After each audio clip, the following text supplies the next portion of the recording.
चलिए, सत्ता की साझेदारी चल रहा है ना।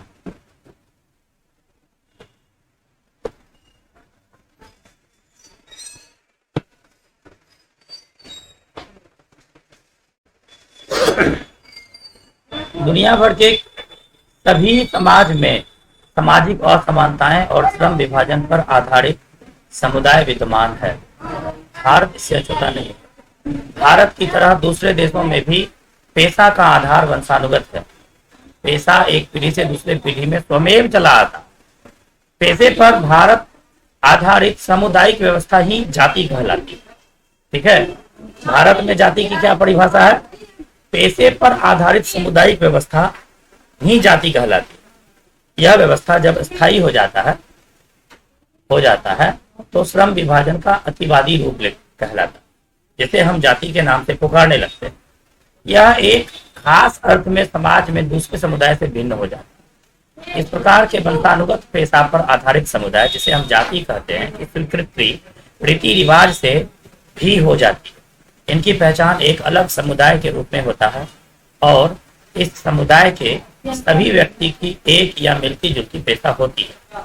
इनकी बेटे बेटियों की शादी आपस के समुदाय में ही होता है तथा खान पान भी समान समुदाय में ही होता है। अन्य समुदाय में इनके संतानों की शादी न तो हो सकते हैं और न ही करने की कोशिश करते हैं। महत्वपूर्ण पारिवारिक आयोजन के सामुदायिक आयोजन में अपने समुदाय के साथ एक पांत में बैठकर भोजन करते हैं। कहीं कहीं तो ऐसा देखा गया है कि अगर इस एक समुदाय के बेटा या बेटी दूसरे समुदाय के बेटा या बेटी से शादी कर लेते हैं तो उसे पांत से काट दिया जाता है, मतलब समाज से बाहर कर दिया जाता है, जाति से बाहर कर दिया जाता है। अपने समुदाय से हटकर दूसरे समुदाय में वैवाहिक संबंध बनाने वाले परिवार को समुदाय से निष्कासित भी कर दिया जाता है। ठीक है। वर्ण व्यवस्था जाति समुदाय का बहुत बड़ा वर्ग है। इस वर्ग में कई जातियां समाहित है, अर्थात वर्ण व्यवस्था जाति समूहों का पदानुक्रम व्यवस्था है, जिसमें एक जाति के लोग हाल में सामाजिक पायदान में सबसे ऊपर रहेंगे तो किसी अन्य जाति समूह के लोग क्रमागत के क्रम से नीचे रहेंगे। उदाहरण के लिए हिंदुओं में वर्ण व्यवस्था का व्यवस्थित स्वरूप है, जिसमें ब्राह्मण, क्षत्रिय, वैश्य तथा शूद्र का क्रमानुसार व्यवस्था है।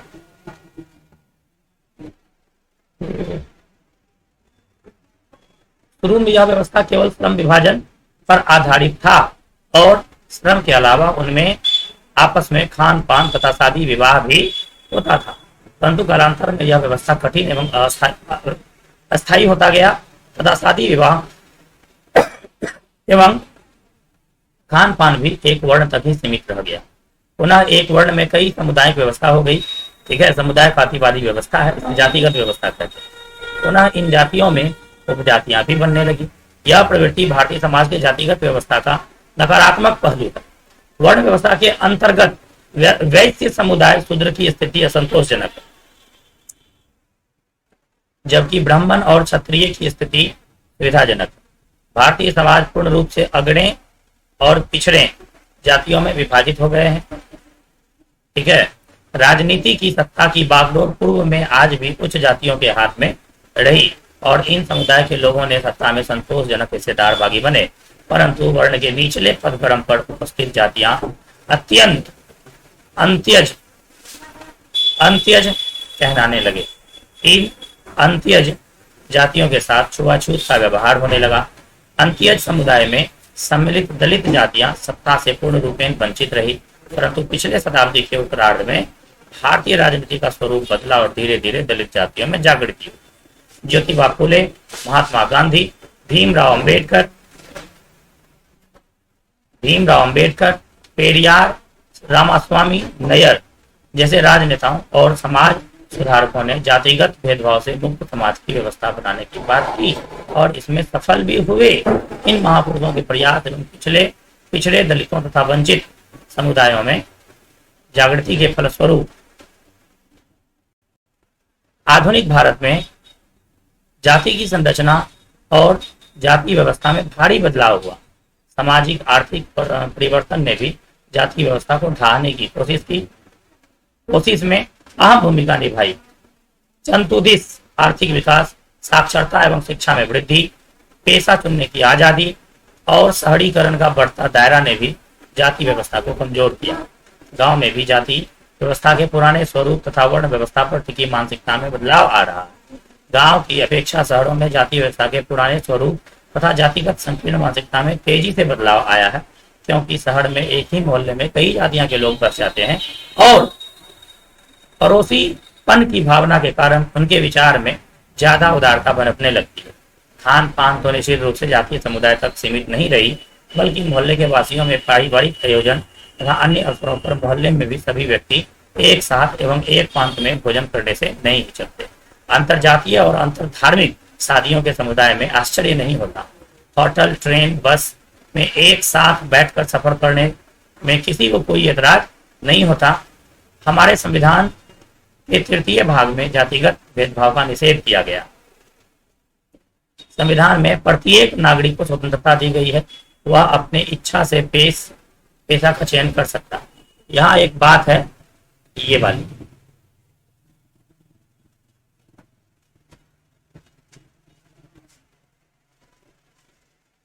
हमारे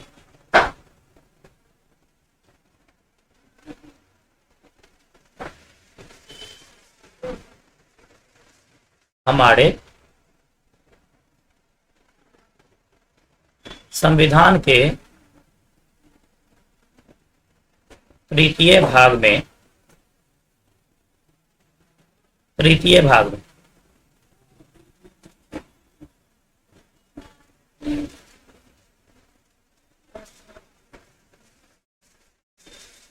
ये दी है 105।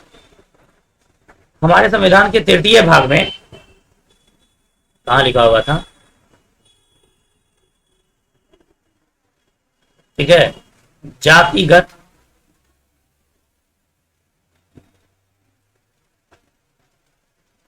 भेदभाव का निषेध किया गया है।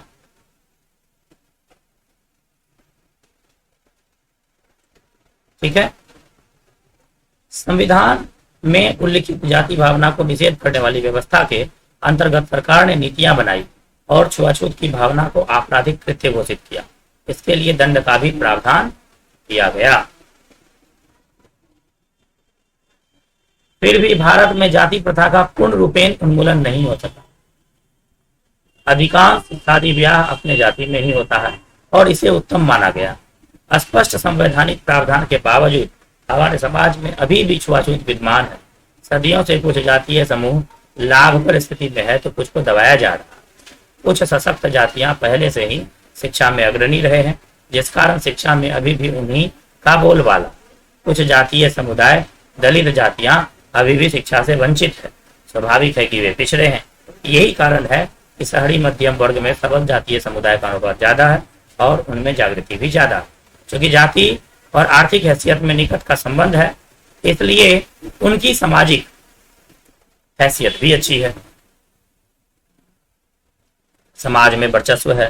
दूसरे शब्दों में कहें तो यह अतिशयोक्ति नहीं होगी कि आर्थिक समानता का एक महत्वपूर्ण आधार जाति भी है। जिस जाति की पहुंच विभिन्न संसाधनों पर अधिक होगी वे संपन्न होंगे और जिसकी पहुंच इन संसाधनों तक नहीं हो पाती है वे जातियां पिछड़े अथवा वंचित होंगे। पुराने जमाने में अछूत या शूद्र को जमीन रखने का अधिकार नहीं था। प्राचीन काल में दलित को शिक्षा पाने का अधिकार भी नहीं था। द्विज जातियों को ही शिक्षा पाने का अधिकार था। यद्यपि आज जाति पर आधारित इस प्रकार की भावना का निषेध कर दिया गया है और इस प्रकार के कृत्य गैर कानूनी घोषित है, फिर भी सदियों से जिस प्रवृत्ति ने तथा वंचित कुछ जाति समुदाय को लाभ या घाटा में रखा उसका असर अब भी समाज में मौजूद है। इन असमानताओं को पूरी तरह तो नहीं मिटाया जा सका, बल्कि कुछ अन्य तरह के असमानताओं की भी वृद्धि हुई है। परंतु सामाजिक संरचना में औसतन बदलाव तो हुआ ही है। जाति और आर्थिक स्थिति की पुरानी परिस्थितियां अब पूरी तरह बरकरार नहीं है, बल्कि इसे बदलाव हुआ है। जातीय सामाजिक संरचना तथा आर्थिक हैसियत के निर्धारण की कुछ विशेषताएं हैं जो समाज में महत्वपूर्ण भूमिका निभाती है। इस संदर्भ में कुछ निम्न बिंदुओं पर गौर किया जा सकता है। पहली बात कि औसत आर्थिक हैसियत का संबंध वर्ण व्यवस्था से गहरा है, अर्थात ऊंची जातियों की स्थिति सबसे अच्छी है, दलित और आदिवासियों की स्थिति बदतर है, पिछड़ी जातियों की स्थिति माध्यम दर्जे की है। पहली बात।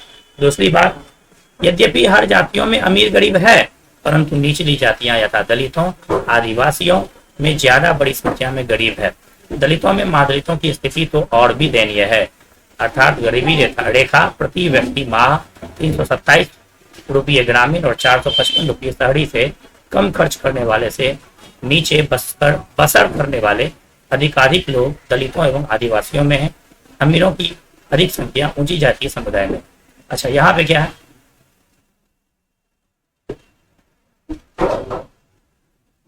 अच्छा, गरीबी रेखा को आप थोड़ा देख लीजिए, ये आपके ऑब्जेक्टिव में काम है, ठीक है।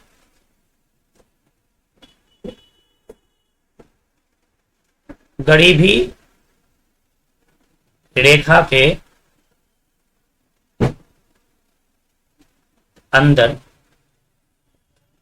के लोग किसको कहते हैं? गांव में, ग्रामीण में जो 327 रुपये प्रति माह से कम खर्च करते हैं और शहरी में 455 रुपये प्रति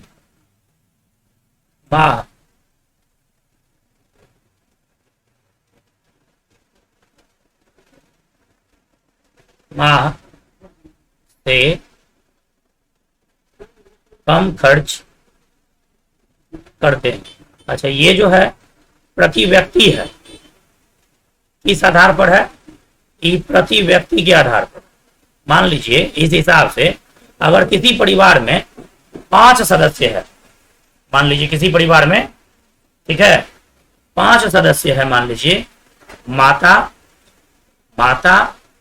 पिता, ठीक है, और 2 बच्चे, चार लोग हैं, मान लीजिए 2 बच्चे, और यदि इसमें 2 और मान लीजिए आप दादा दादी को भी मान लीजिए, 4 रहने दीजिए भी, ठीक है।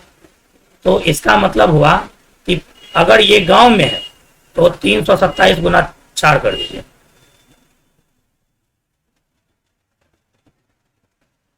28 हो गया, 4 दूनी 8, 2 10, 4 दिए 12, 1 प्रति माह। इतना से कम खर्च यदि है उसका प्रति माह तो वह गरीबी रेखा के नीचे है, गांव के लोग। और शहर के लोग में 455 से गुना करेंगे, 455 गुना 4 हो जाएगा, 4 पंचे 20, 4 पंचे 20, 2 22, 4 चौके 16, 2 18। इतना प्रति माह से अगर कम खर्च है तो वह व्यक्ति गरीबी रेखा के नीचे वाले व्यक्ति कहलाए, ठीक है, अर्थात बीपीएल कहलाए, ठीक है ना।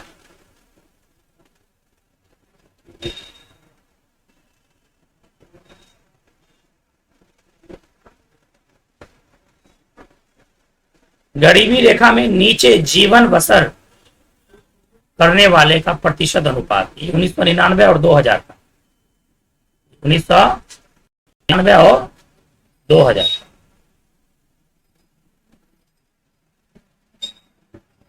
ठीक है।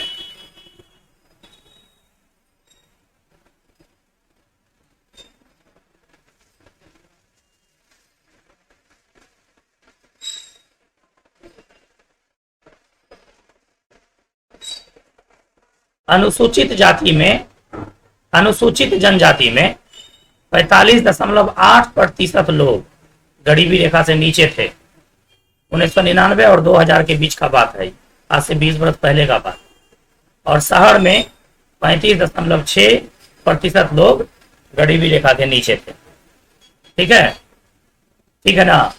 अनुसूचित जाति के लोग 35.9% ग्रामीण लोग थे जो गरीबी के रेखा के नीचे थे, और शहर में 38.3%।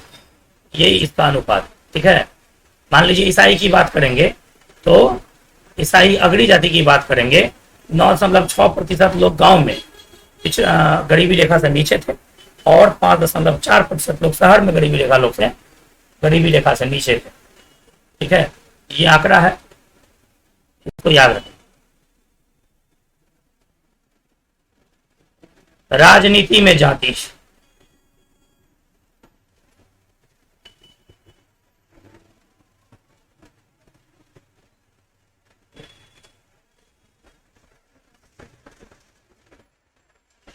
कहा जाता है कि सामुदायिक समाज के संरचना के आधार पर, क्योंकि एक जाति के लोग ही स्वाभाविक समुदाय का निर्माण करते हैं, इन समुदायों के लोगों के हित समान होते हैं। दूसरे अन्य समुदाय के हितों से इनका हित भिन्न होता है।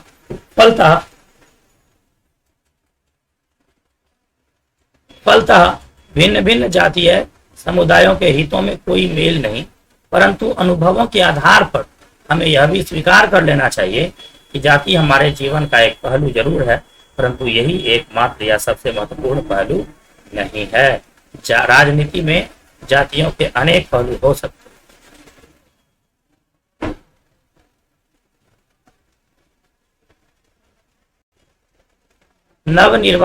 निर्वाचन के वक्त पार्टी अभ्यर्थी तय करते समय जातीय समीकरण का ध्यान जरूर करती है।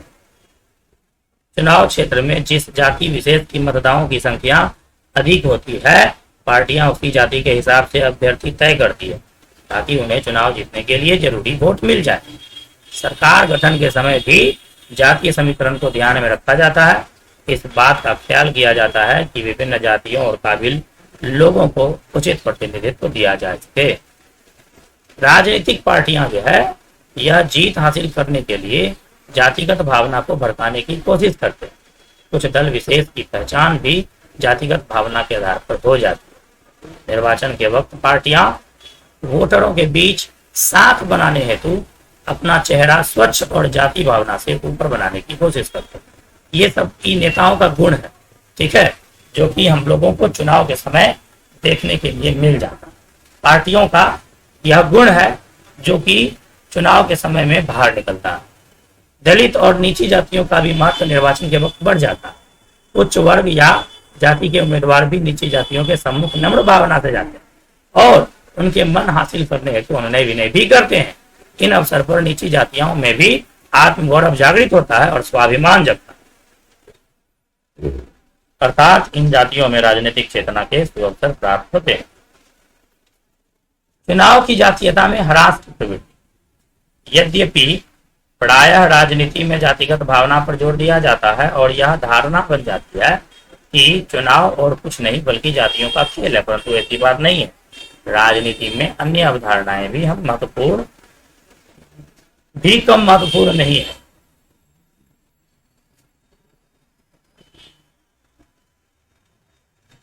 किसी भी निर्वाचन क्षेत्र का गठन इस प्रकार नहीं किया गया है कि उसमें मात्र एक जाति के मतदाता रहें। ऐसा हो सकता है कि एक जाति के मतदाता की संख्या अधिक हो सकती है, परंतु दूसरे जाति के मतदाता भी निर्णायक भूमिका निभाते हैं। अतएव हर पार्टी एक या एक से अधिक जाति के लोगों का भरोसा हासिल करना चाहती है। यह भी कहना ठीक नहीं होगा कि कोई पार्टी केवल जाति का वोट हासिल कर सत्ता में आता है। यह भी कहना ठीक नहीं होगा कि कोई पार्टी विशेष केवल एक ही जाति का वोट हासिल करके सत्ता में आता है। अब जब लोग किसी जाति विशेष को किसी एक पार्टी का वोट बैंक करते हैं तो इसका मतलब यह होता है कि उस जाति के ज्यादातर लोग उसी पार्टी को वोट देते हैं। अगर किसी संसदीय या विधानसभा निर्वाचन क्षेत्र में किसी एक जाति विशेष की अधिकाधिक संख्या हो तो चुनाव लड़ रहे सभी पार्टियां उसी जाति विशेष के लोगों को अभ्यर्थी बनाते हैं। ऐसा भी हो सकता है कि उस निर्वाचन क्षेत्र में किसी जाति के मतदाता के सामने उनकी जाति एक भी उम्मीदवार नहीं हो। अगर जातीय भावना स्थायी और अटूट होता तो जातीय गोलबंद पर सत्ता में आने वाली पार्टी भी कभी हार नहीं होती। यह माना जा सकता है कि क्षेत्रीय पार्टियां जातीय गुटों से संबंध बनाकर सत्ता में आ जाए, परंतु अखिल भारतीय चेहरा पाने के लिए जाति विहीन सांप्रदायिकता के परे विचार रखना आवश्यक होगा। ठीक है ना। ऊपर लिखित तथ्यों पर गौर करने के बाद हम इस निष्कर्ष पर पहुंचते हैं कि यद्यपि राजनीति में जाति की भूमिका महत्वपूर्ण होती है, परंतु दूसरे कारक भी कम असरदार नहीं होते। मतदाता अपनी जातियों से जितना संबंध रखते हैं, अक्सर उससे ज्यादा गहरा संबंध राजनीतिक दल में भी रखते हैं। फिर भी एक ही जाति समुदाय में अमीर और गरीब लोग प्रायः अलग अलग पार्टियों को वोट देते हैं। सरकार या राजनेताओं की लोकप्रियता उनके जातीय मुकुटा के कारण नहीं बनती, बल्कि उसके कामकाज के कारण बनती है।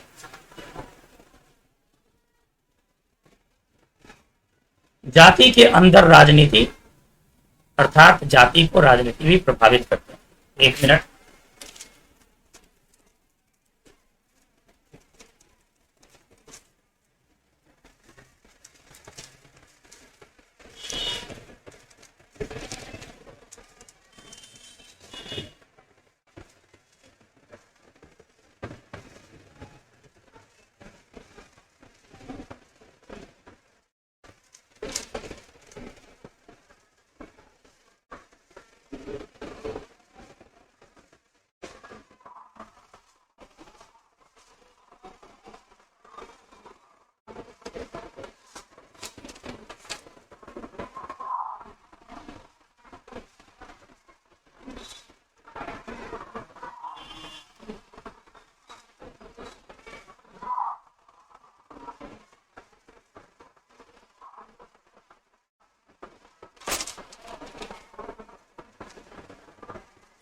चलिए,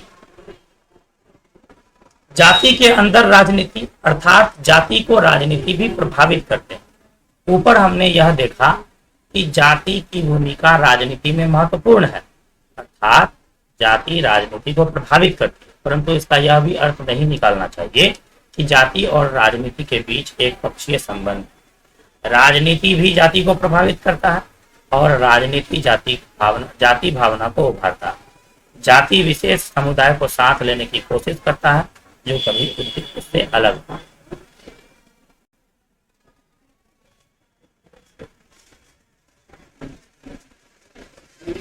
कभी कभी राजनीति का यह भी कोशिश रहता है कि करीब करीब समान स्थिति वाले कई जातीय समुदायों को जोड़कर गठबंधन बनाया जाए और राजनीतिक सत्ता हासिल किया जाए। उत्तर भारत के कुछ प्रांतों में इस तरह के परिदृश्य अवश्य दिखाई पड़ते हैं। गठबंधन के जातियों के बीच मोल भाव और संवाद चलता रहता है। दूसरे शब्दों में हम इसे जातियों का राजनीतिकरण की संज्ञा दे सकते हैं। ठीक है। संपूर्ण प्रभाव की राजनीति आज पिछड़े, दलित, अल्पसंख्यक तथा वंचित समुदाय के इर्द गिर्द घूम गई। अपनी सत्ता मजबूत करने हेतु इनके दुस्थित को सुधारने में लगे हुए हैं। अतएव इसका सबसे बड़ा लाभ है कि भारत का सर्वांगीण विकास हो रहा। आज राजनीति का केंद्र बिंदु इन वंचित तथा शोषित समूहों के आसपास स्थित हो गया है। यह अनजाने ही सही राजनीति का सकारात्मक पहलू, अर्थात आज के राजनीति का प्रमुख उद्देश्य दलितों, वंचित तथा पिछड़े जातियों को जमीन, संसाधन तथा अवसर उपलब्ध कराना हो गया ताकि उनकी आर्थिक स्थिति सुधर सके। सत्ता में इनकी अधिक से अधिक भागीदारी के वायदे किए जा रहे हैं तथा इनका महत्व वोट बैंक के रूप में काफी बढ़ गया।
अब है आपका धर्म, सांप्रदायिकता एवं राजनीति।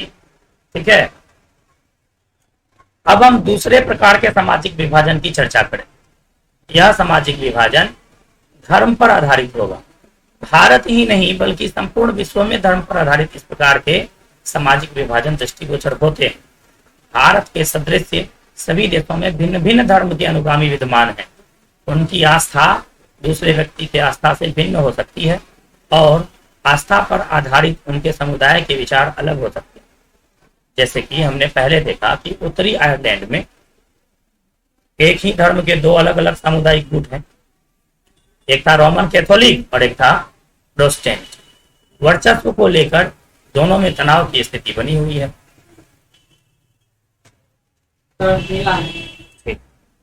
बोले सभी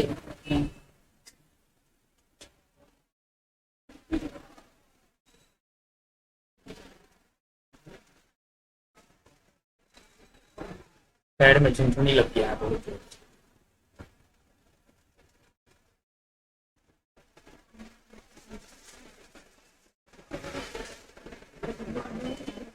भारत में भी एक ही धर्म के कई विश्वास की परंपरा है।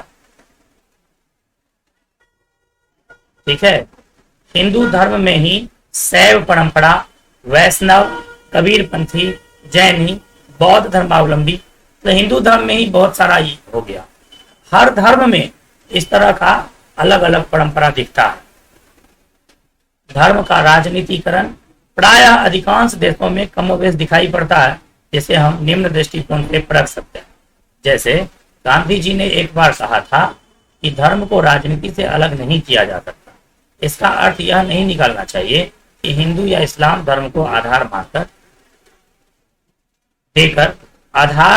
मानकर राजनीति की नींव खड़ी की जाए, बल्कि उनका मानना था कि राजनीति का आधार नैतिक मूल्य होना चाहिए और राजनीति धर्म द्वारा स्थापित मूल्यों से निर्देशित होना चाहिए। एक मानवाधिकार समूह के रिपोर्ट के अनुसार भारत में सांप्रदायिक दंगों का सबसे बड़ा शिकार अल्पसंख्यक समुदाय ही है। अतएव अल्पसंख्यकों की रक्षा के लिए विशेष संरक्षण की व्यवस्था होनी चाहिए। महिला आंदोलनों ने एक संदेश के माध्यम से यह स्पष्ट करने की कोशिश किया है कि सभी धर्मों में पारिवारिक कानून महिलाओं के साथ भेदभाव रखती है, अर्थात पारिवारिक कानून के पूर्व बंध पुरुष की तरफ ज्यादा झुका हुआ है। ठीक है, ये उपबंध होना चाहिए। इससे महिलाओं में असुरक्षा, शोषण तथा अत्याचार की गुंजाइश अधिक। अतएव ऐसे कानून में संशोधन होना चाहिए, परंतु कोई भी दल इसके लिए तैयार दिखाई नहीं पड़ता। ये सारी बातें धर्म और राजनीति से जुड़े हुए हैं। क्या ऊपर लिखित बातों पर गौर करने के बाद ऐसा लगता है कि धर्म एक गंदा विचार है और इसे राजनीति से दूर रखना चाहिए? वास्तव में विभिन्न धर्मों के अच्छे विचार, आदर्श तथा मूल्य का समावेश राजनीति में हो तो देश का कल्याण ही होगा। राजनीति में इनकी भूमिका अहम हो सकती है। हर व्यक्ति को एक धार्मिक समुदाय के तौर पर अपनी जरूरतों, हितों तथा न्याय संगत मांगों को राजनीति में जोर शोर से उठाने का अधिकार होना चाहिए। राजनीतिक सत्ता को इस पर विशेष ध्यान देना चाहिए, परंतु प्रहरी के तौर पर राजनीति सत्ता को यह भी देखना चाहिए कि कोई धर्म किसी के साथ भेदभाव तो नहीं कर रहा या किसी पर अत्याचार तो नहीं कर रहा। अर्थात इस तरह के कामकाज का निषेध राजनीति में आवश्यक। सांप्रदायिकता किसको बोलते हैं? राजनीति में धर्म एक समस्या के रूप में तब खड़ी हो जाती है जब धर्म को राष्ट्र का आधार मान लिया जाता है। राजनीति में धर्म की अभिव्यक्ति एक समुदाय विशेष को विशिष्टता के लिए की जाती है। राजनीति किसी धर्म विशेष के दावे का पक्ष पोषण करने लगती है। किसी धर्म विशेष के अनुयायी दूसरे धर्मावलंबियों के खिलाफ मोर्चा खोलने लगता है। ऐसा तब होता है जब एक धर्म के विचारों का दूसरे धर्म के विचारों से श्रेष्ठ माने जाने लगता है और एक धार्मिक समूह अपनी मांगों को दूसरी समूह के विरोध में खड़ा करने लगता है। इस प्रक्रिया में राज्य अपनी सत्ता का उपयोग किसी एक धर्म विशेष के पक्ष में करने लगता है। समस्या और गहरी हो जाती है और दो धार्मिक समुदाय में हिंसात्मक तनाव शुरू हो जाता है। इसको हम लड़ाई बोलते हैं। राजनीति धर्म को इस तरह इस्तेमाल करना ही सांप्रदायिकता कहलाता। ठीक है, मेरा धर्म बड़ा है, मेरा धर्म बड़ा है, मेरा धर्म अच्छा है, मेरा धर्म अच्छा है, इस तरह की भावना जब होती है तब लोगों में संघर्ष शुरू हो जाते हैं और उसी को हम सांप्रदायिकता के नाम से जानते हैं। अब है सांप्रदायिकता की बड़ी भाषा। जब हम यह कहना शुरू करते हैं कि धर्म ही समुदाय का निर्माण करती है तो सांप्रदायिक राजनीति जन्म दे देती है और इस अवधारणा पर आधारित सोच ही सांप्रदायिकता कहलाती है। इसके अनुसार एक धर्म विशेष में आस्था रखने वाले एक ही समुदाय के होते हैं, उनके मौलिक तथा महत्वपूर्ण हित एक जैसे होते हैं। यद्यपि इस धर्म के विशेष समुदाय के सदस्यों में मतभेद हो सकते हैं, परंतु इस मतभेद का कोई अहमियत नहीं होता है और सभी को एक तरह का सोच रखना आवश्यक हो जाता है। इस धर्म विशेष समुदाय के सदस्यों का यह मत भी होता है कि दूसरे धर्म के लोगों की सोच और हित उनसे विपरीत हो। यद्यपि कई धर्म समुदाय अपने सोच में एकता दर्शाते हैं तो यह केवल ऊपरी होती है। ठीक है, निश्चित रूप से अलग अलग धर्म समुदाय के लोग के हित अलग अलग होंगे और उनमें तनाव की गुंजाइश अधिक होगी।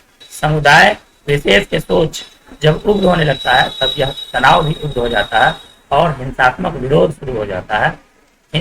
विचार पनपने लगता है कि एक ही राष्ट्र में समान नागरिक के तौर पर दूसरे धर्म समुदाय के लोग नहीं रह सकते। इस मानसिकता के अनुसार दूसरे धर्मावलंबियों को मजबूर कर दिया जाता है कि या तो वे अपना अलग राष्ट्र बना लें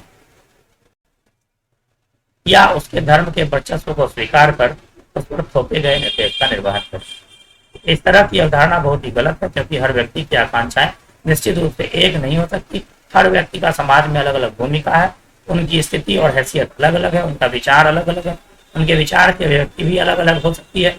अतएव एक एक धार्मिक समुदाय के लोगों द्वारा दूसरे धर्म के अनुयायियों पर आक्रमण कर देना, उनका विरोध करना और उनको देश से बाहर करना बिल्कुल ना तो तार्किक और ना ही न्यायसंगत। अतएव एक धर्म में जुड़े सभी लोगों को किसी गैर धार्मिक संबंध में एक करके देखना उस समुदाय के विभिन्न आवाजों, अवधारणाओं तथा विचारों का दमन करता है। राजनीति में सांप्रदायिकता के स्वरूप। हम प्रत्येक दिन सांप्रदायिकता की अभिव्यक्ति को देखते हैं, महसूस करते हैं। धार्मिक पूर्वाग्रह, परंपरागत धार्मिक अवधारणाएं एवं एक धर्म को दूसरे धर्म से श्रेष्ठ मानने की मान्यताएं। हालांकि ये सारी चीजें बिल्कुल साधारण सी बात है, परंतु यह सोच हमारे अंदर बैठा, अतएव यह भी सांप्रदायिकता का ही एक रूप। सांप्रदायिकता की सोच प्रायः अपने धार्मिक समुदाय का प्रमुख राजनीति में बरकरार रखना चाहता है। जो लोग बहुसंख्यक समुदाय के होते हैं उनकी यह कोशिश बहुसंख्यकवाद का रूप ले लेती है। उदाहरण के लिए श्रीलंका में सिंहलियों का बहुसंख्यकवाद। श्रीलंका में, ठीक है, श्रीलंका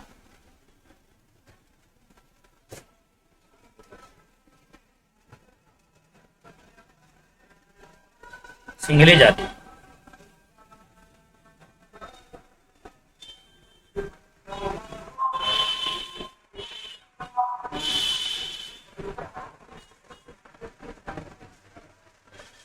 बहुसंख्यकवाद मतलब अधिक संख्या में श्रीलंका में सिंहली जाति। यहाँ लोकतांत्रिक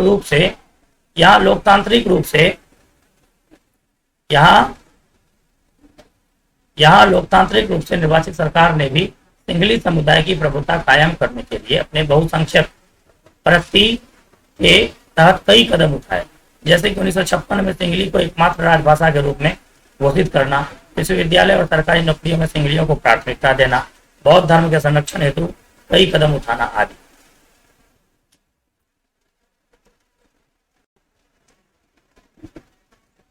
सांप्रदायिकता के आधार पर गोलबंदी सांप्रदायिकता का दूसरा रूप। इस हेतु पवित्र प्रतीकों, धर्म गुरुओं, भावनात्मक अपील आदि का सहारा लिया जाता है। निर्वाचन के वक्त हम अक्सर ऐसा देखते हैं कि किसी खास धर्म के अनुयायियों से किसी पार्टी विशेष के पक्ष में मतदान करने की अपील कराई जाती है। और अंत में सांप्रदायिकता का भयावह रूप तब देखते हैं जब संप्रदाय के आधार पर हिंसा, दंगा, नरसंहार होती है।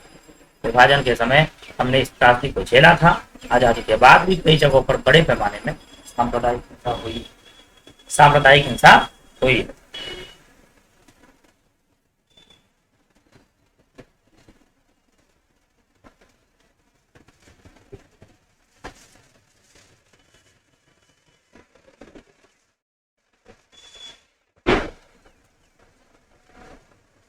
हमारे संविधान निर्माताओं को सांप्रदायिकता के इस भयावह चेहरा की परिकल्पना पहले से थी। अतएव भारत में शासन का धर्म निरपेक्ष मॉडल चुना गया और हमारा देश धर्म निरपेक्ष देश बना। हमारे देश संविधान में धर्म निरपेक्ष शब्द की स्थापना हेतु अनेक उपबंध किए गए। ठीक है, भारत एक धर्म निरपेक्ष राष्ट्र है, राज्य है। भारत एक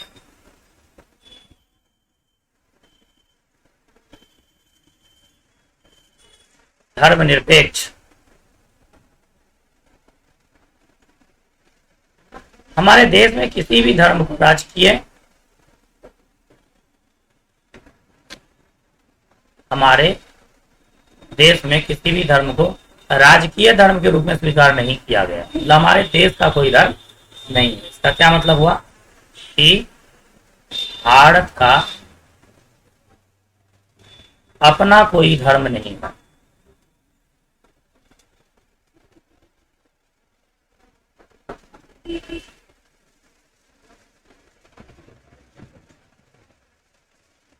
ठीक है, श्रीलंका में बौद्ध धर्म, पाकिस्तान में इस्लाम धर्म, इंग्लैंड में ईसाई धर्म का जो दर्जा दिया गया है उसके विपरीत भारत का संविधान किसी धर्म को विशेष दर्जा नहीं दिया देता।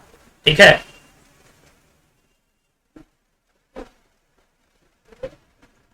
श्रीलंका में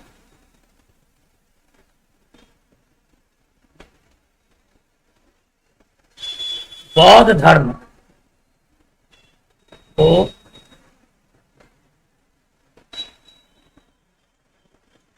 विशेष दर्जा, इसी प्रकार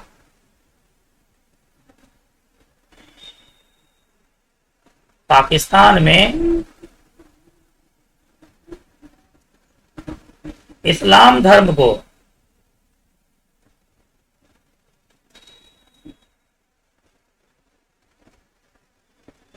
विशेष दर्जा, इसी प्रकार इंग्लैंड में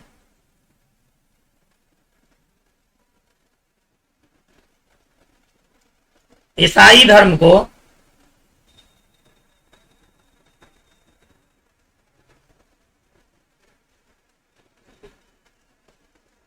विशेष दर्जा।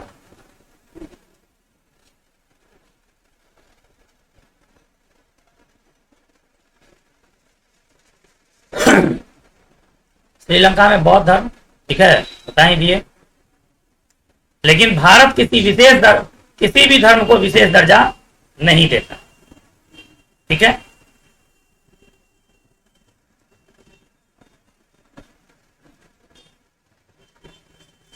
भारत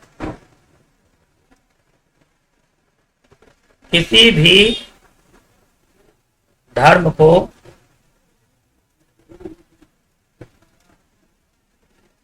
विशेष दर्जा नहीं देता।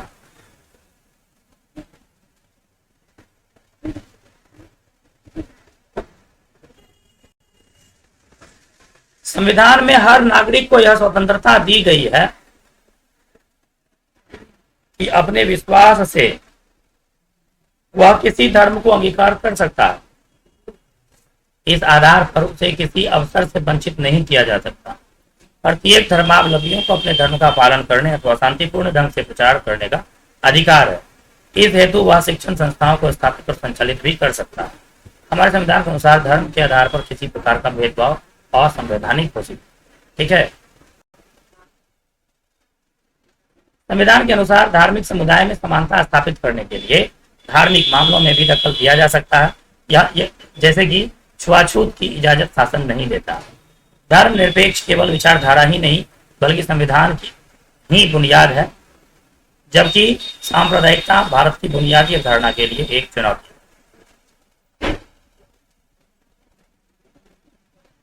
लैंगिक मसले और राजनीतिक। लैंगिक असमानता सामाजिक असमानता का एक महत्वपूर्ण रूप है। यद्यपि लैंगिक असमानता सामाजिक संरचना के हर क्षेत्र में दिखाई देता, परंतु राजनीति के अध्ययन में शायद ही इस बात की पहचान की जाती है। यहाँ हम स्त्री और पुरुष के जैविक बनावट की ओर ध्यान नहीं देंगे, बल्कि इन दोनों के बारे में प्रचलित रूढ़िवादी छवियां और तयशुदा सामाजिक भूमिका के बारे में विवेचना करेंगे। लैंगिक विभेद पर आधारित सामाजिक विभाजन, सार्वजनिक क्षेत्र एवं निजी क्षेत्र दोनों में स्पष्ट रूप से दिखाई पड़ता है। लड़के और लड़कियों के पालन पोषण के क्रम में ही परिवार में यह भावना घर की जाती है कर दी जाती है कि भविष्य में लड़कियों की मुख्य जिम्मेवारी गृहस्थी चलाने और बच्चों का पालन पोषण तक ही सीमित होती है और इसकी पुष्टि श्रम के लैंगिक विभाजन से हो जाती है। यह प्रवृत्ति कमोबेश सभी परिवारों में देखा जा सकता है। महिलाओं का कार्य क्षेत्र घर के अंदर तक ही सीमित रहता है। उनका काम खाना बनाना, कपड़ा साफ करना, सिलाई कढ़ाई करना, बच्चे का पालन पोषण आदि है। इसका आधार कोई जैविक नहीं। पुरुष भी इन कार्यों को भलीभांति कर सकता है, परंतु पुरुष वर्ग के दिमाग में यह विचारधारा घर बन चुका है कि औरतों का जन्म इस कार्य को ही करने के लिए हुआ है। पुरुष वर्ग महिलाओं की यही तयशुदा सामाजिक भूमिका मानता है, परंतु काम के इस प्रकृति के लिए जहाँ पैसा चुकाया जाता है वहाँ मर्द खुद ही इस कार्य को करते हैं। ऐसा करने में वे अपने को हीन नहीं समझते। अगर वही मर्द अपने घर के अंदर बर्तन साफ करें, खाना बनाएं या सिलाई पढ़ाई करें तो उसे लोग स्त्रैन की संज्ञा देने लगते हैं। समाज में उन पर छीटाकाशी की जाती है। हम यह भी देखते हैं कि होटल में खाना बनाने वाले अधिकांश पुरुष ही हैं। उसी प्रकार महिला पुरुष की तरह घर की आवश्यकता के लिए बाहर से पानी भी लाती है, जलावन भी चुनकर इकट्ठा करती है, खेत में भी काम करती है। हालांकि इसके लिए उसे कीमत नहीं दिया जाता। फिर स्त्रियां किसी मध्यम परिवार में घरेलू कार्य करती है तो उसे कीमत दिया जाता। फिर वही स्त्रियां जब किसी मध्यम परिवार में घरेलू कार्य करने जाती है तो उसको कीमत दिया जाता। मध्यम वर्गीय परिवार की महिलाएं दफ्तर जाती है। यहाँ महिलाओं के बारे में एक सच्चाई को स्वीकार करना ही पड़ेगा कि अधिकतर महिलाएं अपने घरेलू कार्य के अतिरिक्त अपनी आमदनी के लिए जो अतिरिक्त कार्य करती है उसके ऐसे कार्य को ज्यादा मूल्यवान नहीं समझा जाता। उन्हें दिन रात काम करने का श्रेय भी नहीं दिया जाता। फिर भी आधुनिक दौर में महिलाएं जीवन के हर क्षेत्र में अपनी उपस्थिति दर्ज करा रहे। भारत कृषि प्रधान देश है। यहाँ के लोग आजीविका के मुख्य स्रोत कृषि है। अंग्रेजी में फार्मर या हिंदी में किसान शब्द का उच्चारण करने पर लोगों की सोच में पुरुष का चेहरा ही उभरता। शब्दों की रचना करने वाले से लेकर नीति निर्माताओं तक ने कृषि क्षेत्र में जुड़ी महिलाओं के योगदान को कमतर आंका, जबकि सच्चाई यह है कि आज कृषि का स्त्रीकरण हो रहा है। 1991 से 2001 जनगणना के आंकड़े बताते हैं कि बीते दशक में कृषि क्षेत्र में महिलाओं की संख्या में वृद्धि हुई है। इन बात की पुष्टि निम्नलिखित आंकड़े से की जाती है। कृषि क्षेत्र में महिलाओं की कुल भागीदारी 40% है। आज की तारीख में कुल पुरुष कामगारों में 53% पुरुष और महिला कामगारों में 75% महिलाएं कृषि क्षेत्र में हैं।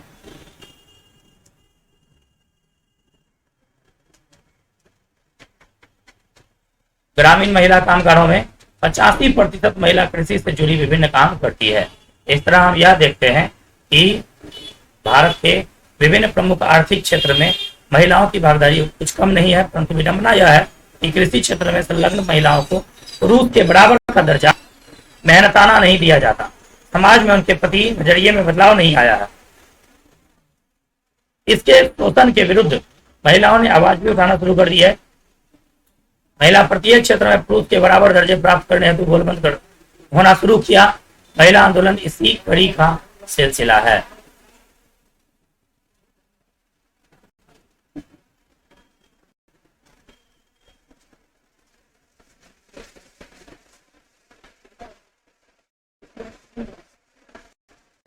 बैठने दो 5 मिनट 10 मिनट।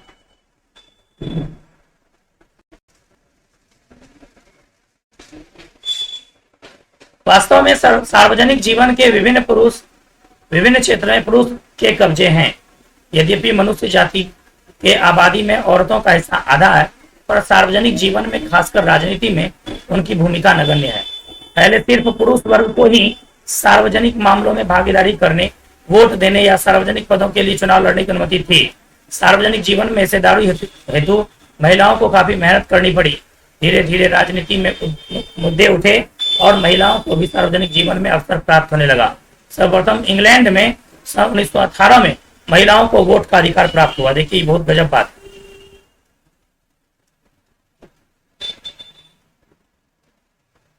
महिलाओं को वोट का अधिकार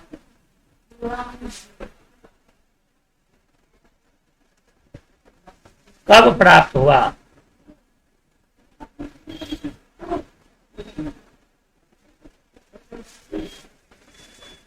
महिलाओं को वोट का अधिकार कब प्राप्त हुआ? यहां पर सर्वप्रथम दे दीजिएगा। 1918 में, और वो भी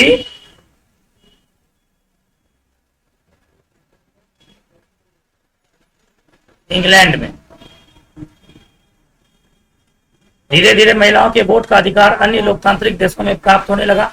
वास्तव में लैंगिक विभाजन की राजनीतिक अभिव्यक्ति और इस सवाल पर राजनीतिक गोलबंदी ने सार्वजनिक जीवन में औरतों की भूमिका को बढ़ाने में मदद की। आज हम सभी क्षेत्रों में महिलाओं की उपस्थिति देखते हैं। आज महिलाएं वैज्ञानिक है, डॉक्टर है, इंजीनियर है, ठीक है, प्रबंधक है, कॉलेज और विश्वविद्यालय में शिक्षक भी है। स्वीडन, नॉर्वे और फिनलैंड में सार्वजनिक जीवन में महिलाओं की भागीदारी का स्तर काफी ऊंचा है। भारत में तस्वीर अभी भी उतना संतोषजनक नहीं है।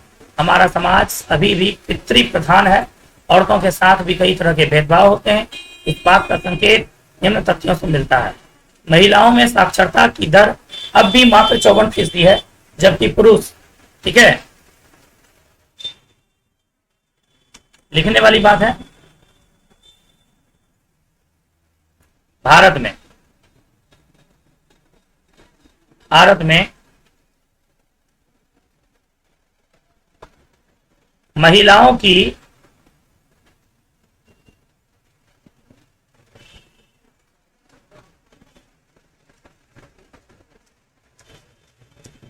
साक्षरता दर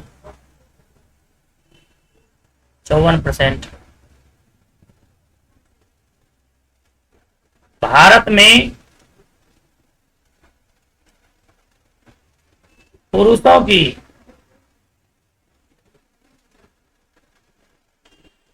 साक्षरता दर 76% है। यद्यपि स्कूली शिक्षा में कई जगह लड़कियां अव्वल रही, फिर भी उच्च शिक्षा प्राप्त करने वाली लड़कियों का प्रतिशत बहुत ही कम है। इस संदर्भ के लिए माता पिता के नजरिए में भी फर्क है। माता पिता की मानसिकता बेटों पर अधिक खर्च करने की होती है। यही कारण है कि उच्च शिक्षा में लड़कियों की संख्या सीमित।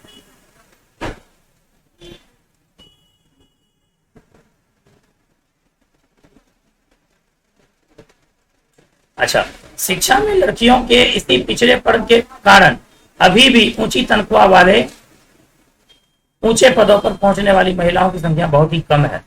यद्यपि एक सर्वेक्षण के अनुसार एक औरत औसतन रोजाना 7.5 घंटे से ज्यादा काम करती है, जबकि एक मर्द औसतन रोज 6 घंटे ही काम करते हैं। फिर भी पुरुषों द्वारा किया गया काम ही ज्यादा दिखाई पड़ता है, क्योंकि उससे आमदनी होती है। हालांकि औरतें भी ढेर सारे ऐसे काम करती है जिनके प्रत्यक्ष रूप से आमदनी होती है, लेकिन इनका ज्यादातर काम घर के 4 दीवारी के अंदर होता है। इसलिए उन्हें पैसे नहीं मिलते हैं, इसलिए औरतों का काम दिखाई नहीं देता। लैंगिक पूर्वाग्रह का काला पक्ष बड़ा दुखदायी है। जब भारत के अनेक हिस्से में माँ बाप को सिर्फ लड़के की चाह होती है, लड़की को जन्म लेने से पहले हत्या कर देने की प्रवृत्ति इसी मानसिकता का परिणाम है। महिलाओं का राजनीतिक प्रतिनिधित्व औरतों के प्रति समाज के इस घटिया नजरिया के कारण आंदोलन की शुरुआत होने लगी। महिला आंदोलन के मुख्य भागों में सत्ता में भागीदारी की मांग सर्वोपरि रही। औरतों ने सोचना शुरू कर दिया कि जब तक औरतों का सत्ता नियंत्रण नहीं होगा, तब तक इस समस्या का निपटारा नहीं होगा। फलतः राजनीतिक गलियारों में इस बात पर बहस छिड़ गई कि इस लक्ष्य को प्राप्त करने का उत्तम तरीका यह होगा कि चुने हुए प्रतिनिधियों की हिस्सेदारी बढ़ाई जाए। यद्यपि भारत के लोकसभा में महिला प्रतिनिधियों की संख्या 59 हो गई, फिर भी इसका प्रतिशत 11 के नीचे ही है। विकसित देशों में विधायिका महिला प्रतिनिधियों की संख्या संतोषजनक नहीं है। विकसित देशों, ग्रेट ब्रिटेन में 19.3% महिला प्रतिनिधि है। संयुक्त राज्य अमेरिका, इनका प्रतिशत 16.3 है। इसी प्रकार इटली में आज के समय महिला प्रतिनिधियों का प्रतिशत 16.1 है। आयरलैंड में इनका प्रतिशत लगभग 16.2 है। फ्रांस जैसे विकसित देश में महिला प्रतिनिधियों का प्रतिशत 13.9 है। पश्चिमी देशों में 70% महिला वैसे परिवार से आती है। इसका पारिवारिक पृष्ठभूमि की राजनीति है। पिछले लोकसभा चुनाव में 40% महिलाओं की पारिवारिक पृष्ठभूमि आपराधिक था, परंतु इस बार 15वीं लोकसभा चुनाव में मतदाताओं ने अपराधियों को नकार दिया। 90% महिला सांसद स्नातक है भारत में। आज भी आम परिवार की महिलाओं को सांसद बनने का अवसर क्षीण है। महिलाओं का प्रतिनिधित्व बढ़ना लोकतंत्र के लिए शुभ है। ठीक है। विक्टर ह्यूगो ने इस संदर्भ में लिखा है कि पुरुषों के पास दृष्टि होती है और स्त्रियों के पास अंतर्दृष्टि होती है, इसलिए वे चीजों को अपेक्षाकृत अधिक दूर तक देख सकती है। यहाँ कुछ लिखने वाली बात है। ठीक है।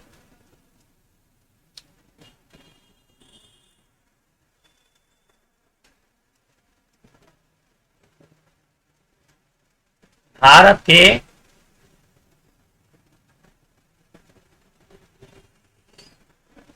लोकसभा में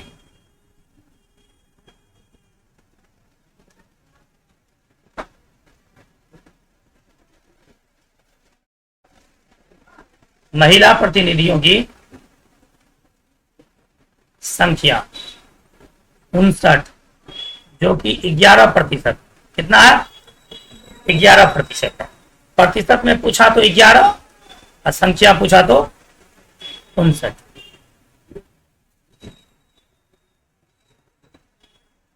ग्यारह प्रतिशत के नीचे लिखा हुआ है जी।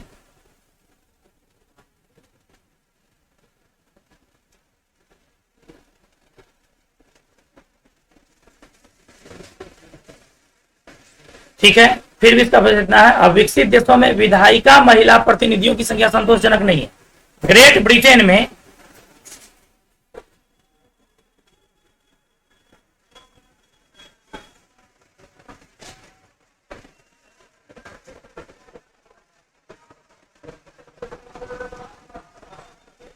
महिला प्रतिनिधि, ग्रेट ब्रिटेन में महिला प्रतिनिधि है आपका 19.3%।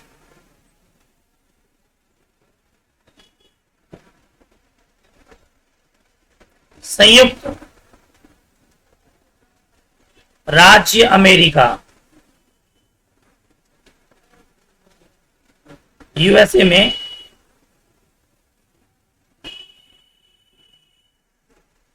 महिला प्रतिनिधि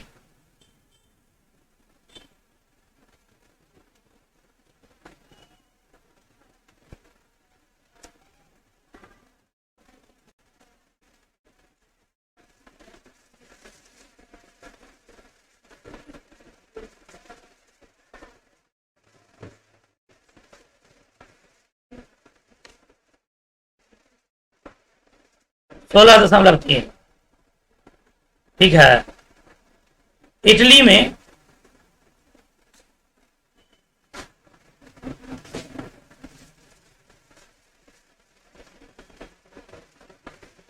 महिला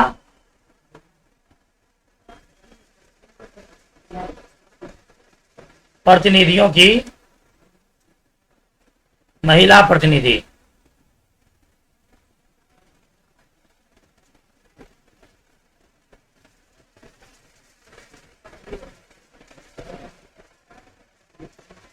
इटली में महिला प्रतिनिधि है आपका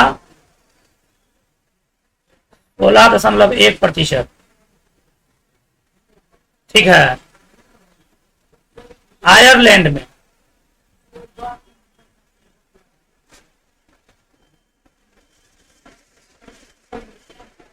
महिला प्रतिनिधि है आपका 16.2%। अपने देश में 11% से नीचे ही है। इस सब देश में देखिए, ग्रेट ब्रिटेन में 19.3% है।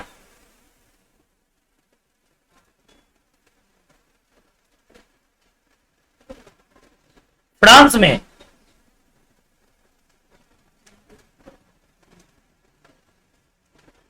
महिला प्रतिनिधि 13.2 नहीं 13.9।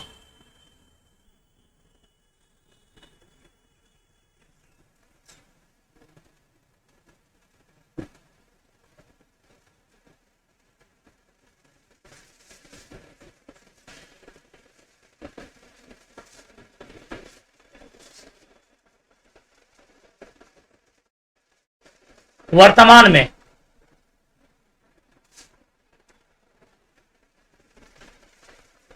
भारत में 90% महिला सांसद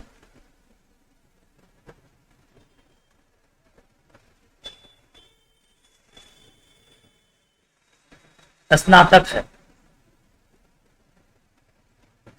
मतलब बीए किया हुआ है। ठीक है, यह चैप्टर आपका समाप्त हुआ। इसका प्रश्नोत्तर आपको शायद क्या हुआ है ना, प्रश्नोत्तर को पढ़िएगा। अब सारा बात आपको जान पहचान वाला मिल जाए।